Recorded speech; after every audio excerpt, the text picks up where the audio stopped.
하나님께서 오늘도 우리에게 귀한 말씀 주셨습니다. 마가복음 4장 말씀입니다. 21절에서 25절. 이 본문 말씀만 보면, 즉 21절에서 25절만 읽고 이해하려고 하면 조금은 난해함이 있습니다.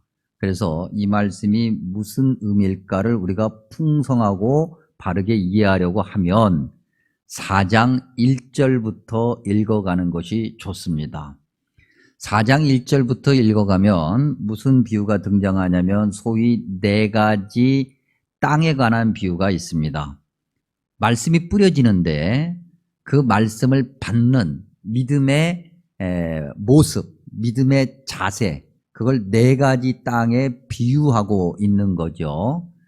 각각의 땅의 특징이 있습니다. 그것을 15절 이하에서 설명하고 있는데 우리가 그걸 좀 잠깐 어떻게 보면 다 알고 있는 비유지만 복습 차원에서 확인해 보면 말씀을 받아들이는 자세의 첫 번째, 길가 같다, 그렇게 얘기합니다. 이 길가 같은 건 뭡니까? 말씀이 뿌려지긴 하는데, 즉 말씀을 듣기는 하는데 듣자마자 사탄이 와서 들은 말씀을 빼가버립니다. 그건 무방비 상태죠. 어떤 영적 노력이나 어떤 영적인 어떤 준비가 전혀 없이 그냥 예배당에 와서 하나님 말씀 그야말로 멍하니 듣고 있다가 멍하니 가는 것, 길가 같은 거죠. 두 번째는 돌밭 같다 그랬습니다. 말씀을 들었을 때 즉시 기쁨으로 받아요. 은혜 되는데 그래야지. 그런데 잠시 있다가 없어져 버립니다. 환난이나 박해가 일어나면, 즉 그 말씀 들은 대로 살려고 하면 손해가 나고 그것 때문에 불안하고 이렇게 살아서 되겠어? 라고 하면 그 말씀이 사라져 버리는 거예요. 아마도 말씀이 머무는 시간이 길어야 몇 시간, 아니면 하루 이틀 안에 끝나버리는 그러한 믿음의 모습을 돌밭 같다. 세 번째는 이제 가시떨기가 있습니다. 가시떨기 말씀을 듣고 굉장히 은혜도 받고 그렇게 살아야지 그랬는데 살다 보니 세상의 염려와 재물의 유혹, 그리고 난 다음에 기타 여러 가지 욕심. 기타 욕심이 뭘까? 결국 자기 생각이죠. 자기가 생각하는 것, 자기가 바라는 것, 자기가 원하는 것, 자기 주관적인 것, 자기 경험적인 것, 이런 것들. 내가 너무 앞서는 거예요. 돌밭보다는 조금 길게 가겠죠. 그래서 조금 더 말씀을 마음에 품고 조금 더 있겠으나 사실 얼마 못 가. 길어야 한 일주일 갈까? 삶의 유혹이 되고 여러 가지 어려움이 생기면 금세 모든 것을 다 없애서 뿌리가 내려지지 못하고 결국 그렇기 때문에 열매도 없는 모습을 가시떨기다. 길가, 돌밭, 가시떨기 내내 다 같은 거예요, 사실은. 뭐 정도의 차이죠. 50보, 100보? 별로 차이 없어요.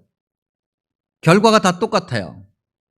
하나님 앞에 나아갔을 때 칭찬받을 만한 것이 아무것도 없는 자들. 근데 네 번째는 좋은 땅이다 그랬습니다. 좋은 땅. 말씀을 듣고 곧 순종하고 실천한다. 중요한 단어가 등장하죠. 말씀을 듣고 받아 결실한다. 30배, 60배, 100배다. 내가 30배를 맺어야지, 60배를 맺어야지, 100배를 맺어야지, 그게 아니에요. 그냥 말씀을 듣고 그 말씀이 무엇이든 어떤 말씀이든 간에 그냥 했더니 하나님께서 그 순종을 귀하게 들어 세우셔서 30배, 60배, 100배 열매를 맺게 하셨다. 파레토 법칙. 우리가 본문을 잠깐 벗어나서 파레토 법칙에 대해서 한번 생각해 보죠. 우리가 여러분들 다 들어서 알고 계실 겁니다.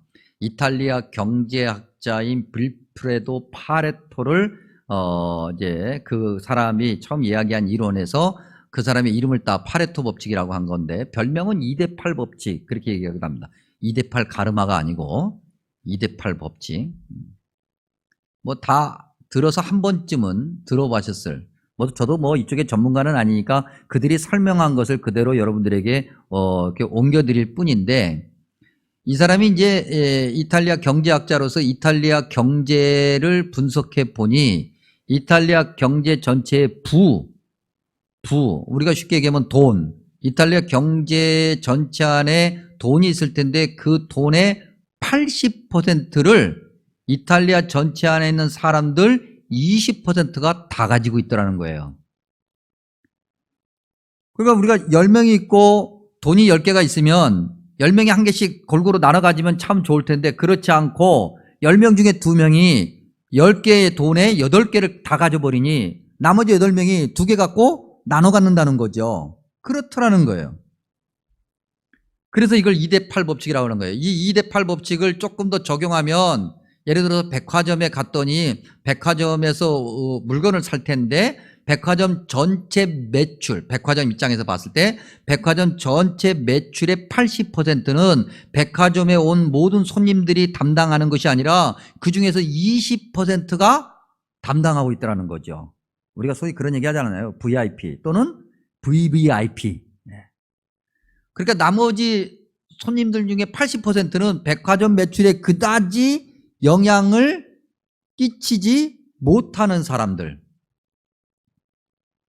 이걸 또 다른 분야에 적용을 하면 어느 분야든 사람들이 모이는 곳에 조직이 갖추어지는데 그런 단체가 있을 때 회사든 뭐든 그런 단체가 있을 때 그 단체가 만들어내는 업적, 그 업적의 80%를 그 단체에 소속되어 있는 20%의 사람들이 만들어내더라.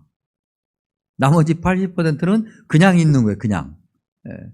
별로 회사에 도움도 안 되고 그 단체에 별로 도움도 안 되고 그냥 있는 거예요. 이름만 올려놓고 있는 거죠.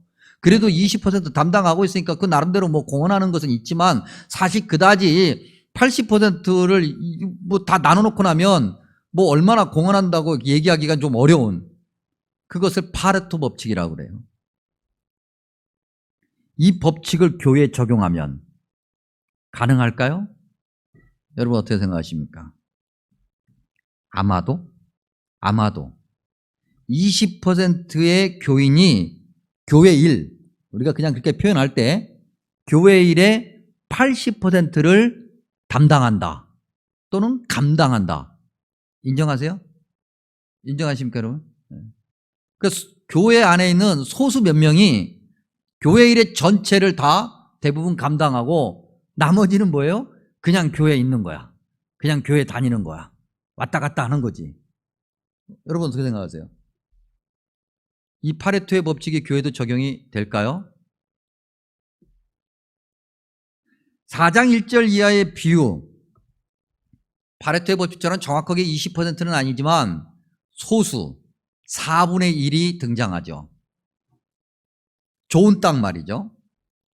그 4분의 1, 하나님의 말씀을 듣는 사람들이니까 이들이 다 하나님 백성 공동체 안에 있는 건데 그 중에 4분의 3은 별로 하는 일이 없는 거예요.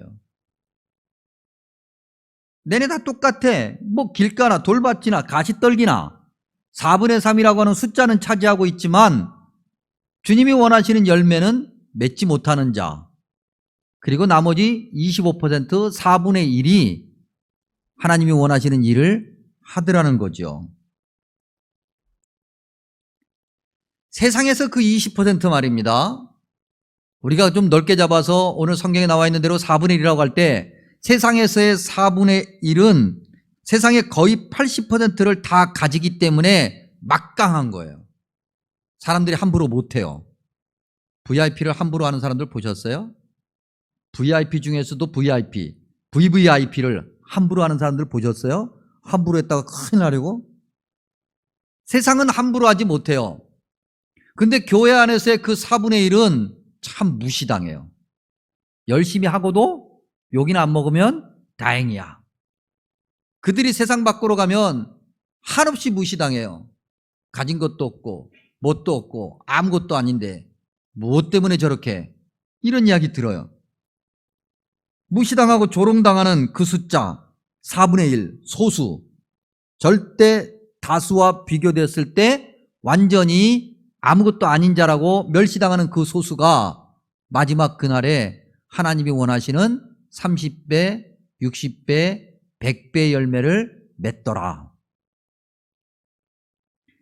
교회 가장 이상적인 모습이라고 한다면 교회 안에 있는 모든 교인이 다 같이 4분의 1에 해당된 그런 일들을 만들어내야겠으나 사실은 그렇지 않은 것이 현실이니 굉장히 암울하죠. 우울하게 되고 결국 천국에 가기까지 끝까지 하나님이 원하시는 그 자리에서 순종하여 하나님이 원하시는 열매를 맺는 사람은 4분의 1밖에 안 되더라. 그러니 우리가 열심을 내야 되겠죠. 그 4분의 1이 되기 위해서. 그렇지 않습니까, 여러분? 오늘 성경에서 얘기하는 그 4분의 1, 그 4분의 1을 23절은 들을 귀 있는 자라고 얘기합니다. 이거 9절에서도 나타나는 얘기예요. 들을 귀 있는 자. 들을 귀 있는 자는 무엇을 얘기할까? 이건 구약 성경에 자주 등장하는 표현인데 이 들을 귀 있는 자를 풀어서 뉘앙스라고 그러죠. 그 어감을 확인하며 다시 설명해 보면 마치 이런 거 같은 거예요. 자, 들었지? 들었지? 이제 네가 알아서 해. 네가 하는 거에 따라서 결론도 너가 책임져야 되는 거야. 결과도 너가 감당해야 되는 거야. 이런 거예요. 귀라고 해서 다 같은 귀가 아니라는 거죠. 어떤 귀냐에 따라서 어떻게 듣느냐에 따라서 달라진다는 거예요. 이건 조금 이따 다시 한번 확인해 볼 내용입니다. 들을 귀 있는 자, 좋은 땅, 마지막 그날의 4분의 1, 이 사람들이 우리가 되어야 되는데 이 그리스도인들의 믿음은 어떤 믿음인가? 오늘 말씀해 보니까 등불이라는 단어가 등장을 해요. 등불. 등불이어야 한다. 영어 단어로 굳이 얘기하면 램프. 여러분 그 램프 할 때 오늘날 우리가 얘기하는 랜턴 막 밝은 LED 등으로 해서 그런 게 아니에요, 여러분. 마가복음 당시에 이 램프라고 하는 것은 요즘에 그 도시에서 태어나서 도시에서 산 젊은 사람들은 아마 못 봤을 거예요. 그냥 책에서나 아니면 박물관 가서 봤을지는 모르겠는데 우리 어른들 이미 중장층만 돼도 이 예전에 시골에서 살아본 경험이 있는 분들은 제 나이 또래만 해도 시골에서 유년 시절을 보냈으면 다 한 번씩 그런 삶을 살았던 경험이 있어요. 여러분 예전에 기억하십니까? 그 간장 종지만한 조그마한 그 하얀색 사기 그릇 안에 기름 좀 담겨져 있고 심지에서 뚜껑에 이렇게 심지 연결되어 있는 그걸 얘기하는 거예요. 아는 분들은 다 연세 드신 분들이야. 그리고 그 조금 젊은 것 같이 보이는 분들 중에서 아는 분들은 다 촌에서 자란 분들이에요. 이거.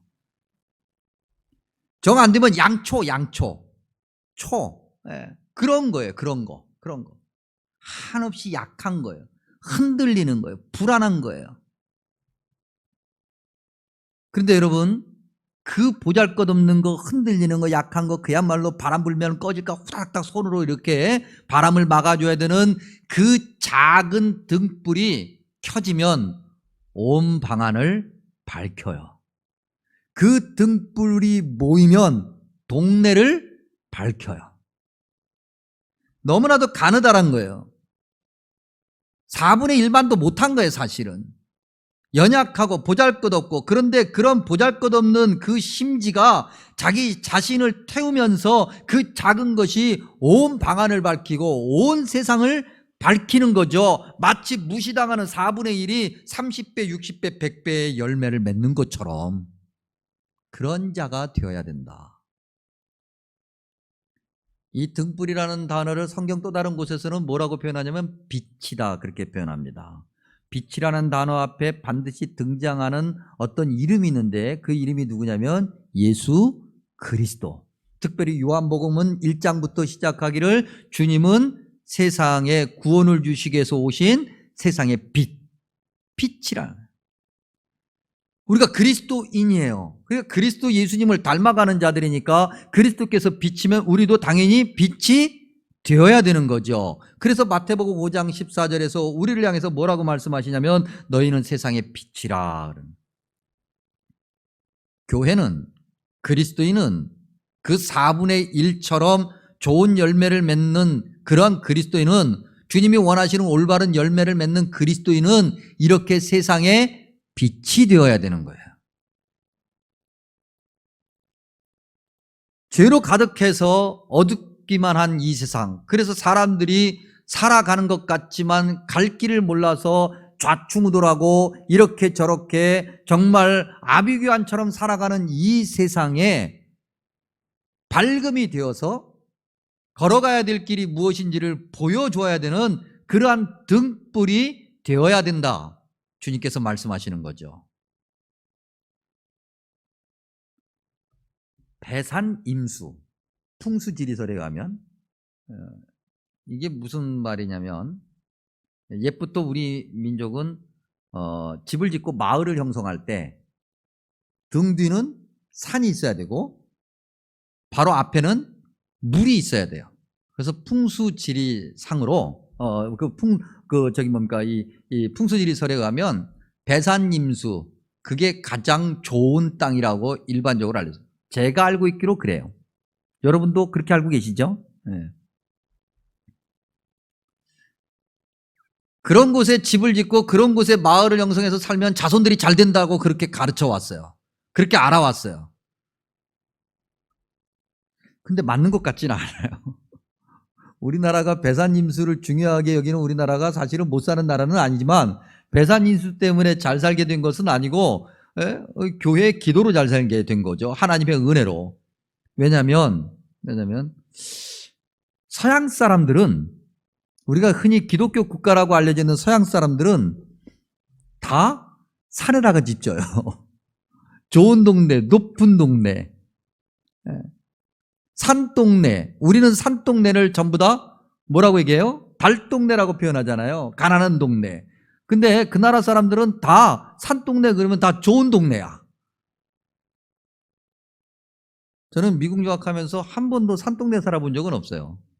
평지에, 배산임수, 아주 그냥 물가 그냥 가까운 곳에, 깜깜한 곳에. 그런데 지금 서양이라고 이야기하는 일반적으로 그런 사람들이, 그런 나라들이 사실 아직까지도 세계에서 가장 잘 사는 나라인 걸 보니 배산임수가 꼭 맞는 것 같지는 않아요. 또다시 라떼 이야기, 그리고 시골 이야기. 요즘엔 꼭 그렇지는 않지만 예전에는 시골에 교회가 세워지면 주로 어디에 세워졌어요? 그 동네 언덕 꼭대기에. 이게 선교사들의 전통 때문에 그렇거든요.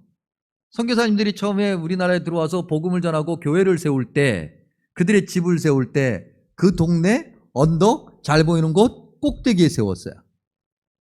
그래서 양관이다, 서양 사람들의 집이다. 그래서 동네 사람들이 왔다 갔다 하면서 다 볼 수 있는 거예요. 교회도 다 보여요. 어쩌다 저쩌다 뭐 어쩔 수 없이 동네 한가운데 교회가 세워졌어도 교회가 확실히 보여서 그 동네의 랜드마크 역할을 해요. 왜요? 십자가가 높이 세워지거든요. 등불 역할을 하는 거죠. 가장 잘 보이는 곳에 세워져 그렇게 사람들이 자기도 알게 모르게 교회를 바라보고 십자가를 바라보면서 삶을 살아요. 그래서 하나님의 은혜가 있는 거죠. 교회는, 그리스도인들은 바로 그래야 된다고 하는 겁니다. 21절, 우리가 좀 이걸 다시 번역을 해서 좀 읽어봐야 되는데, 21절 우리말 번역을 그대로 놓고 읽으면 사실은 원문의 의미가 잘 이렇게 살려지지 않아요.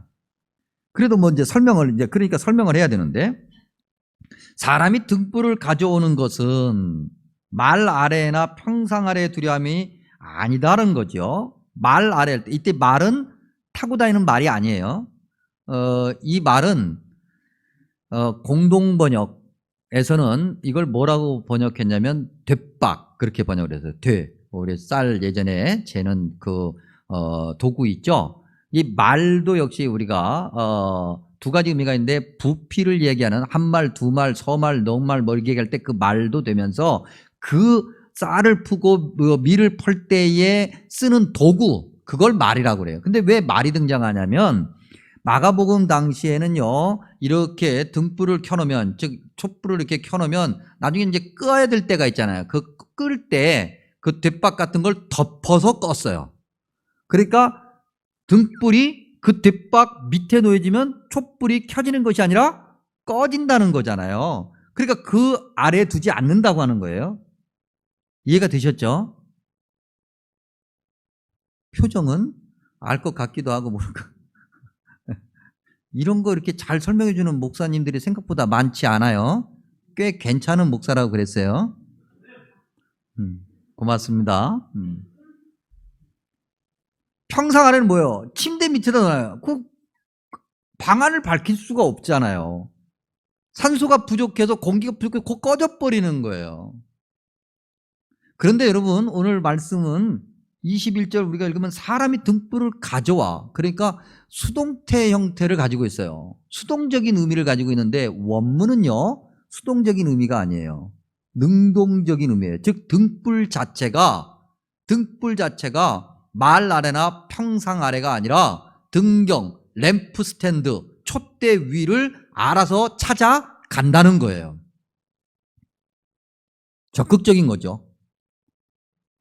그리스도인들은 4분의 1의 신앙을 가지려고 하면은 그래야 되는 거예요. 시켜서, 억지로. 그것도 중요해요. 집사님 이것 좀 해보세요. 저것 좀 해보세요. 하기 싫은데 뭐 억지로, 뭐 성가대 하라니까 억지로, 교사 하라니까 억지로. 그것도 필요해요. 그것도 필요한데 그러기 전에 어떻게 그렇지 않아도 하려고 했어요. 이거 누가 벌써 하고 있어. 이런 적극적인 신앙이어야 된다는 거죠. 누가? 4분의 1에 해당되는 사람들이. 좋은 땅이, 들을 귀가 있는 자가, 저와 여러분이 그러한 믿음을 가지고 있어야 된다는 거예요. 22절의 표현은 한마디로 얘기하면 결국 마지막에 세상도 다 알게 된다는 거죠. 누가 4분의 1인지. 다 교회 안에 있는데 결국 4분의 3도 있고 4분의 1도 있어요. 근데 세상이 결국 알게 된다는 거예요. 4분의 1이 이런 사람들이었구나. 교회 안에 다 있는데 누가 4분의 1인지 4분의 3인지 마지막 그날에 분명하게 판명난다는 거예요. 마지막 그날에 우리가 4분의 3이 되면 쓰겠어요, 여러분? 길가, 돌발, 가시떨기. 좋은 땅이 돼야죠, 좋은 땅이. 우리가 좋은 땅이 돼야 되잖아요. 세상도 다 알게 돼요. 그러니 우리는 참고 기다려야 되는 거죠. 그때까지. 성경은 이런 표현을 아주 많이 이곳저곳에서 말하고 있는데 디모데후서 4장 7절에 보면 나는 선한 싸움을 싸우고 나의 달려갈 길을 마치고 믿음을 지켰다 그랬어요. 달려갈 길이에요. 가다가 쉬다가 다른 곳에 갔다가 다시 왔다가 이게 아니고 끝까지 초지일관. 요한계시록을 예를 들면 특별히 두아디라 교회 2장 25절에서 26절 말씀, 너희에게 있는 것을 내가 올 때까지 굳게 잡으라.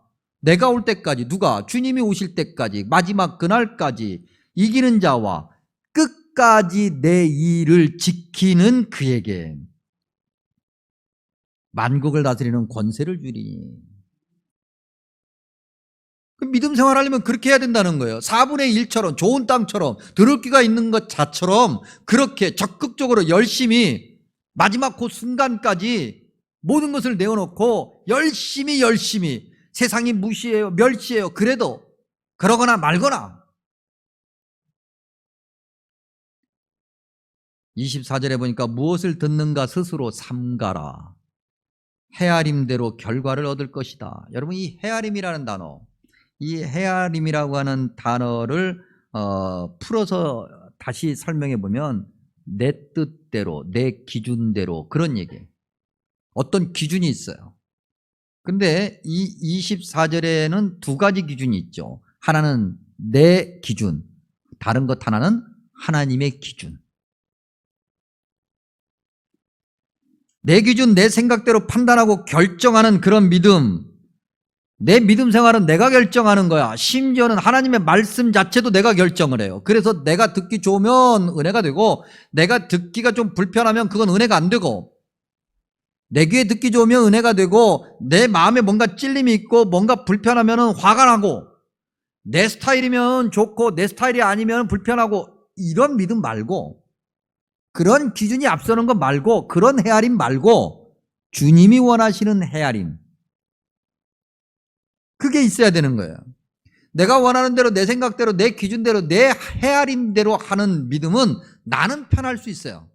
왜 내 맘대로 하니까. 근데 하나님께 영광은 전혀 올려지지 못하고 다른 사람에게 나로 인해서 내가 빛이 되어야 되는데 다른 사람에게 빛이 되어서 그 사람이 정말 편안하고 안락하고 바른 길로 갈 수 있는 그러한 은혜는 누리지 못하게 되고 나만 그러다가 주님 앞에 가면 주님께서 좋은 땅이었어 라고 칭찬하기는 어려울 것이고 더 받는다 그랬습니다. 하나님의 기준대로 사는 사람은 당연히 자기가 한 것보다 더 많이 받을 것이고 하나님의 기준이 아니라 내 기준대로 한 사람은 자기가 한 대로 받겠죠. 그런데 그보다 더 많이 받는다 그랬어요. 상황이 더 안 좋아져 버리는 거죠. 성경을 읽다 보면 정말 무시무시한 말씀들이 자주 등장하는데 이수천당 불신족 우리가 단순하게 얘기할 때 그래서 예수님을 안 믿으면 지옥 간다 이 말이 무시무시한 말이 아니라 예배당 안에 있으나 교회 안에 있으나 결국 4분의 3이 되면 똑같은 결과가 나타난다 이 말이 더 무시무시한 말인 거예요. 교회 밖에 있으면 어차피 그렇다고 쳐요. 근데 교회 안에 있음에도 마지막 그날에 주님 앞에 섰을 때 결과가 똑같아져. 물론 성경 지금 마가복음 4장에는 그렇다라고 명확하게 말하고 있지는 않아요. 그러나 아무리 살펴보고 이렇게 저렇게 아무리 양보해 가면서 봐도 4분의 3이 결코 칭찬받는 믿음의 열매를 맺었다고는 볼 수 없으니 이 사람들이 주님 앞에 갔을 때 떳떳함으로 주님 나왔어요 할 때 주님이 아이고 어서 와라 그럴 것 같지는 않아요. 이게 무시무시한 말인 거예요.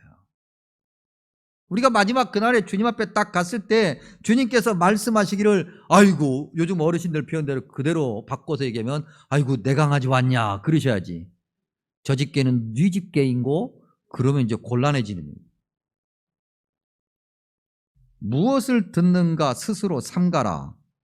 어떻게 들어야 하는가를 강조하고 있는 것 아닙니까? 그냥 귀라고 해서 다 귀가 아니라는 거예요. 다 교회 다닌다고 해서 다 믿음의 열매 30배, 60배, 100배 열매 맞는 건 아니라는 거잖아요. 다시 한번 25절이 마지막 그날에 모든 것이 확인된다고 이야기하고 있습니다. 그래서 생각해 보면 마지막 그날에 가기 전, 즉 지금 저와 여러분이 지금 살고 있는 이 시간에 이때 말입니다. 누가 4분의 1이 그 소수가 마지막 그날에 30배, 60배, 100배의 열매를 맺었다고 주님이 그렇게 칭찬하실 거라고 누가 상상을 하겠냐고요. 여러분 그래요 안 그래요? 다 우리 스스로 생각하길 내가 칭찬받을 거야 그렇게 생각을 하고 살아가지. 근데 그럴지 아닐지 어떻게 알아? 평상시 우리가 무시하고 세상의 기준에 의해서 아유 저렇게 살아서 쓰겠어 라고 하는 사람들이 믿음 안에서 순종하여 결국 주님이 원하시는 30배, 60배, 100배의 열매를 맺을 거라고 누가 지금 상상이나 했겠냐고요. 다 세상의 기준이 가득한데 우리 안에. 세상의 생각대로 다 판단하는데 교회 안에 있으면서도 세상의 기준대로 그렇게 판단하는데 누가 하나님이 원하시는 열매를 맺을까라고 그렇게 함부로 판단할 수 있을까? 우리가 무시했던 저 사람들이 와 정말 그랬어 라고 그렇게 우리가 쉽게 확인할 수 있을까? 만약에 그렇다면 우리가 다 좋은 땅이 되려고 지금보다도 훨씬 더 애를 쓰게. 근데 그렇지 않잖아요. 한편 그 4분의 1 말입니다. 좋은 땅 얼마나 힘들었을까? 25%가 나머지를 다 감당하려니 얼마나 힘들었겠어요. 이리 뛰고 저리 뛰고 말이죠. 교회 안에서 이 일도 하고 저 일도 하고 막 사방팔방 날마다 교회에서 열심히 막 그렇게 살아. 그러면 뭐 사람들이 인정이라도 하면 참 좋을 텐데 그렇지도 않아요. 그러니 그 4분의 1은 얼마나 외로웠을까. 열심히 이것도 하고 저것도 하고 굳이 내가 하지 않아도 되는 그런 일들도 열심히 감당을 했더니 사람들이 저 사람은 왜 저렇게 열심히 저렇게 알아서 막 해? 시키지도 않은 일을 뭐 얼마나 칭찬을 받고 얼마나 잘난 척 하려고 이런 이야기해요. 또 열심히 하다가 좀 무슨 일이 있어서 잠깐 좀 못했더니 아니 이렇게 하다가 그만둘 거 또 왜 해? 그렇게 얘기를 해. 당연히 그 사람이 해야 되는 일인 거라고 생각을 하고 그 사람이 조금 더 안 하면은 안 한다고 또 뭐라고 그래요. 그리고 집에를 갔더니 집에서 너무 수고했어요. 오늘도 교회 가서 그렇게 열심히 헌신하고 수고하고 봉사하고 4분의 1 그 좋은 땅으로서의 역할을 열심히 하고 왔다며 수고했어요. 집에 와서라도 좀 쉬어요. 그러면 좋겠는데 그리고 집에 갔더니 너만 교회 다니냐? 너 혼자 다 하냐? 너 그렇게 해서 돈이 나오냐? 밥이 나오냐? 이 집에서도 이런 얘기 들으니 좋을 게 하나도 없어요. 지칠 대로 지치고 외로울 대로 외롭고 자존심 상할 대로 다 상하고 그런데도 그 4분의 1에 머물 때 마지막 그날에 주님이 칭찬하시는 열매를 내놓을 수 있는 거죠. 대단해서? 많이 가졌기 때문에? 아니에요. 그저 말씀 듣고 그대로 순종했더니 예했더니 아무것도 안 했어요. 그냥 예했어요. 그랬더니 하나님께서 그 순종을 사용하시어 30배, 60배, 100배 열매를 맺게 하셨고 그것으로 다시 칭찬하시고 마지막 그날에는 여러분 어떠한 자비도 어떠한 눈 감아줌도 어떠한 기다림도 없는 겁니다. 주님께서 오늘 저와 여러분을 세상의 빛이라 불러주시고 빛의 역할을 감당하라고 하셨습니다. 교회로서의 사명이고 그리스도인으로서의 사명이죠. 바쁘면 좀 어떻습니까? 열심을 내면 좀 어떻습니까? 교회 이곳저곳 다 다니면서 이 일도 하고 저 일도 하면 좀 어떻습니까? 그것 때문에 내 삶이 조금 뒤처지면 어떻습니까? 내가 좀 못 벌고 힘들면 어떻습니까? 결국 누구나 다 마지막 그날을 맞이할 것이고 마지막 그날에 주님께서 나를 인정해 주시고 나를 칭찬해 주실 건데 그거면 됐지. 오늘은 마태복음 말씀을 좀 찾아 읽으면서 말씀을 마치고자 합니다. 마태복음 3장 말씀입니다. 죄송합니다. 마태복음 5장 말씀입니다. 마태복음 5장 13절에서 16절 말씀. 마태복음 5장 13절에서 16절 말씀 제가 읽고 여러분들이 눈과 마음으로 따라오시기 바랍니다. 너희는 세상의 소금이니 소금이 만일 그 맛을 잃으면 무엇으로 짜게 하리요? 후에는 아무 쓸데없어 다만 밖에 버려져 사람에게 밟힐 뿐이니라. 너희는 세상의 빛이라. 산 위에 있는 동네가 숨겨지지 못할 것이요 사람이 등불을 켜서 말 아래에 두지 아니하고 등경 위에 두나니 이러므로 집안 모든 사람에게 비치느니라. 이같이 너희 빛이 사람 앞에 비치게 하여 그들로 너희 착한 행실을 보고 하늘에 계신 너희 아버지께 영광을 돌리게 하라. 아멘. 기도하겠습니다.